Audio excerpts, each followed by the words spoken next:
حضرت امام ابو حنیفہ رحمہ اللہ تعالیٰ نے خالص شریعت صحابہ کرام سے لی ہے، تابعین سے لی ہے، اور خالص شریعت آگے امت کو منتقل کی ہے۔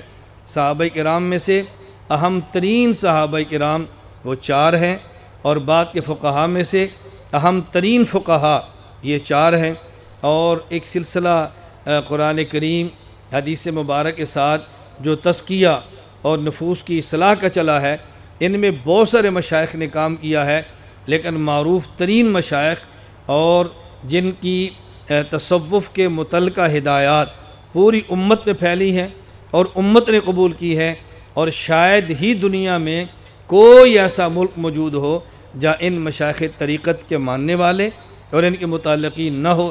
جہاں تک میں گیا ہوں، مجھے تو ابھی ایسا کوئی ملک نہیں ملا، اور شاید ایسا کوئی ملک ہو ان مشائخ طریقت سے تعلق رکھنے والا آپ کو وہاں کوئی بندہ نہ ملے۔ ان میں سب سے پہلے حضرت شیخ عبد القادر جیلانی رحمۃ اللہ علیہ، جن کا سلسلہ قادریہ چلتا ہے، آپ دنیا سے گئے ہیں سن 561 ہجری میں۔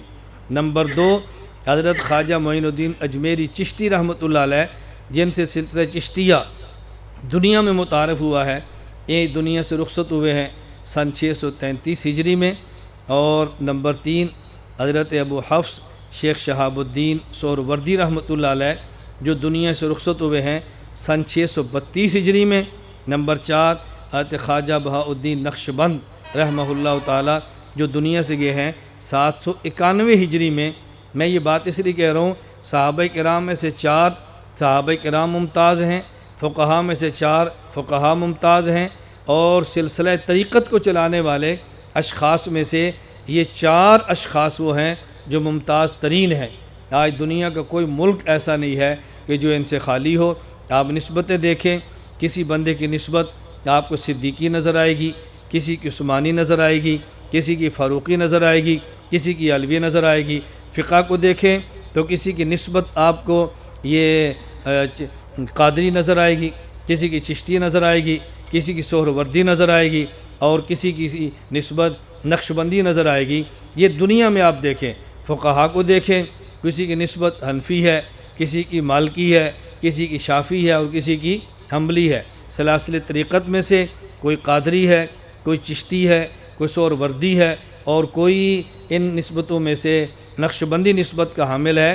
میں یہ بات اس لیے کہہ رہا ہوں، ان میں کوئی ٹکراؤ نہیں ہے، ان میں کوئی تعارض نہیں ہے، ان میں کوئی الجھن نہیں ہے۔ فرق صرف اتنا ہے، جس طرح ایک آیت کا مطلب سمجھنے میں 2 فقیہ الگ ذوق رکھتے ہیں، اسی طرح امت کی تربیت کرنے میں 2 شیخ طریقت الگ ذوق رکھتے ہیں۔ اسی ذوق کے مطابق امت کی اصلاح قرآن کریم، حدیث مبارکہ اور سنت کے مطابق کرتے ہیں، تو ان سے تربیت حاصل کرنے والے نسبتیں ان کی طرف کرتے ہیں۔ اس کا معنی ہرگز یہ نہیں ہے کہ یہ حضور پاک صلی اللہ علیہ وسلم کے دین سے الگ ہو گئے ہیں۔ میں سمجھانے کے لیے ایک آپ کو مثال دے دیتا ہوں، مسئلہ بھی حل ہو، مسئلہ کی بات بھی ہو، اور آپ کو کوئی پوچھے آپ جواب دینا چاہیں تو جواب بھی دے سکیں۔ میں کئی بار آپ کی خدمت میں عرض کر چکا ہوں، ہم نماز پڑھتے ہیں اور پوچھے بھئی تمہاری نماز کیا ہے، ہم کہتے ہیں جی ہماری نماز حنفی ہے۔ آپ کے مد مقابل ایک شخص آئے گا، بھئی ہم نماز پڑھتے ہیں اور ہماری نماز محمدی ہے، تو وہ ایک آدمی کو پکڑ کر کہے گا دیکھو کلمہ حضرت محمد کا پڑھا ہے صلی اللہ علیہ وسلم، یا کلمہ آپ نے ابو حنیفہ کا پڑھا ہے؟ وہ کہے گا جی میں نے تو کلمہ حضرت محمد صلی اللہ علیہ وسلم کا پڑھا ہے۔ کہا جب حضرت محمد کا کلمہ پڑھا ہے تو پھر تمہاری نماز محمدی ہونی چاہیے۔ کلمہ حضرت محمد کا پڑھا ہے اور نماز تمہاری حنفی ہے، کیا محمد صلی اللہ علیہ وسلم کوئی نماز لے کر نہیں دے گے؟ کیا نماز ابو حنیفہ نے دی ہے؟ اور جب ابو حنیفہ نہیں تھے تو صحابہ کرام نمازیں کیسے پڑھتے تھے؟ اس وقت نماز محمدی تھی یا نماز حنفی ہوتی تھی؟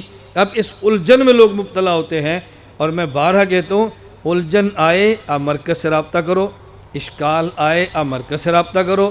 آپ نے گھبرانا نہیں ہے، اپنے مسلک پر ڈرنا نہیں ہے۔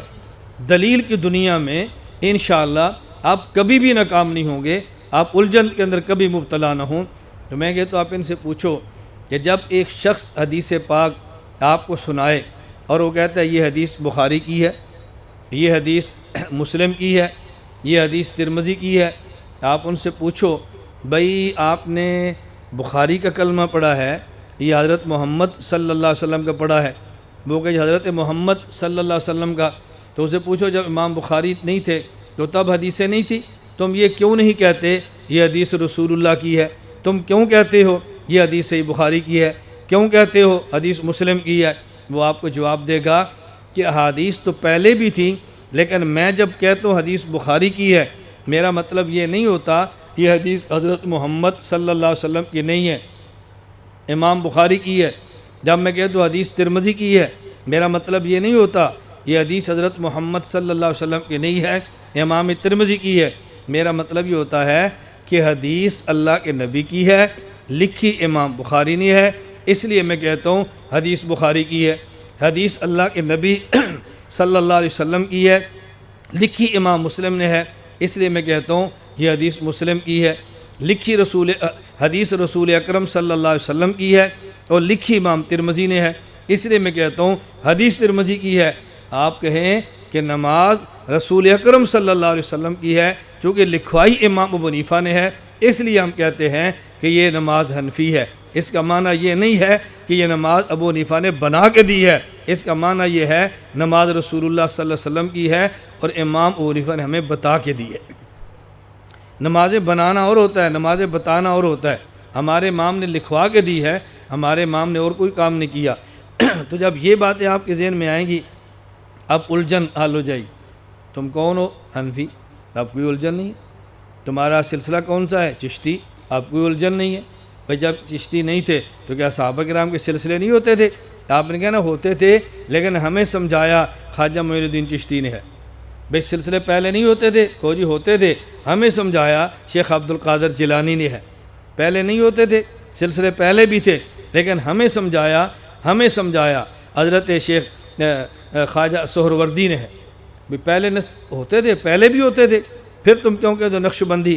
کو جی ہمیں سمجھایا خواجہ بہاؤالدین نقش بند نے ہے، ان نے سمجھایا ہے، ہم نے ان کی بات مان لی ہے، نسبت ان کی طرف کی ہے، یہ کوئی الجھن کی بات ہرگز نہیں۔ اللہ ہمیں یہ بات سمجھنے کی توفیق عطا فرمائے۔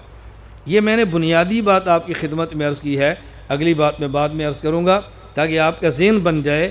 حنفی ہونا، چشتی ہونا، یہ نسبتیں یہ شریعت کے خلاف نہیں، بلکہ نسبتیں شریعت کے بالکل مطابق ہیں، یہ شریعت کے مخالف نہیں ہیں۔ آپ حضرات کو تعجب ہوگا کہ ہماری مسلک اہل سنت والجماعت احناف دیوبند کی، میرا خیال یہ ہے کہ 500 میں سے نسبتاً 499 مساجد وہ ہوں گی کہ جن پہ مسجد کا عطیہ اور مسجد کا چندہ اور مسجد کے اخراجات برداشت کرنے والے بندے کا نام نہیں ہوگا۔ 500 میں سے 499 مساجد ایسی ہوں گی، ایک ہوگی کہ جس پر اس کا نام ہو جس نے چندہ دیا ہے، یا مسجد کا نام اس بندے کا ہو جس نے چندہ دیا ہے۔ اور جو لوگ ان سلاسل کا انکار کرتے ہیں، ان میں 500 میں سے 499 مسجدیں وہ ہوں گی جو ان کے نام پر ہوں گی جن نے چندہ دیا ہے، ان کے نام پر ہوں گی جن نے فنڈ دیا ہے، ان کا نام لکھا ہوگا کہ جن نے پیسے دیے ہیں۔ میں نے کہا عجیب بات یہ ہے کہ جنہوں نے ہمیں ایمان، ہمیں روحانیت، ہمیں شریعت سمجھائی ہے، ہم ان کا نام لکھ لیں تو جرم بن جاتا ہے، اور جو بندہ تمہیں 2 روپے دے دے ان کا نام لکھے تو ان کا حق بن جاتا ہے۔ بھی حق ہے، انہوں نے پیسے دیے ہیں، حق بنتا ہے، پیسے دیے ہیں، اور جن نے ہمیں دین سمجھایا ہے ان کا حق بنتا ہے کہ ہم ان کا نام لینا چھوڑ دیں۔ ہم بتائیں نہیں کہ ہمیں کس نے دین سمجھایا ہے، ہم بتائیں نہیں کہ ہمیں شریعت کس نے سمجھائی ہے۔ یہ ہے نا، اللہ پاک ہمیں سمجھ عطا فرمائے۔ یہ کس قدر تعجب کی بات ہے۔